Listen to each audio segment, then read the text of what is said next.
രാവിലെ തന്നെ ഞങ്ങൾ ഈ പറപ്പിച്ച് വിടുന്നത് ഒരു ഫോറസ്റ്റിലേക്ക് പോകാനാണ് കേട്ടോ. ഞങ്ങൾ 3 ഫാമിലി ഒന്നിച്ചായിരുന്നു പോയത്. ഇതിൽ ഞങ്ങൾ ഒഴിച്ച് ബാക്കി 2 ഫാമിലിയും ലാസ്റ്റ് ഇയർ ഇവിടെ വന്നിട്ടുണ്ട്. ബട്ട് മഴ ചതിച്ചത് കൊണ്ട് അവർക്ക് ശരിക്കും എൻജോയ് ചെയ്യാൻ പറ്റിയില്ല.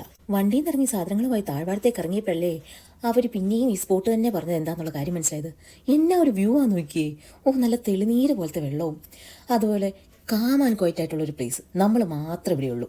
ലാസ്റ്റ് ടൈം അവർ നദിയുടെ ഇക്കരെയാണ് ക്യാമ്പിംഗ് ചെയ്തതെന്ന് കേട്ടതുകൊണ്ട് ഈ പ്രാവശ്യം അക്കരെ കടത്തി ഞങ്ങൾ. എന്തെങ്കിലും ഒരു ചേഞ്ച് വേണ്ടേ. കെട്ടിയന്മാർ വന്ന വഴി തന്നെ ചുള്ളിക്കമ്പ് ഉറുക്കലായി, ബാർബിക്യൂ സെറ്റിയിലായി. അങ്ങനെ അവർ ഫുഡിൻ്റെ ഭാഗത്തേക്ക് നോക്കി. ഞങ്ങൾ പിള്ളേരുടെ കൂടെയും കൂടി.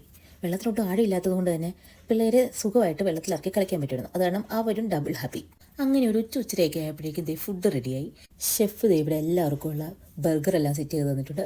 അങ്ങനെ ബർഗറും സാലഡും ഫുൾ ചിക്കനും പൊറോട്ടയും പോർക്കും എല്ലാം കൂടി ഒരു പിടുത്തം പിടിച്ചിട്ട് മനുഷ്യൻ്റെ വയറ് പൊട്ടണ അവസ്ഥയായിപ്പോയി.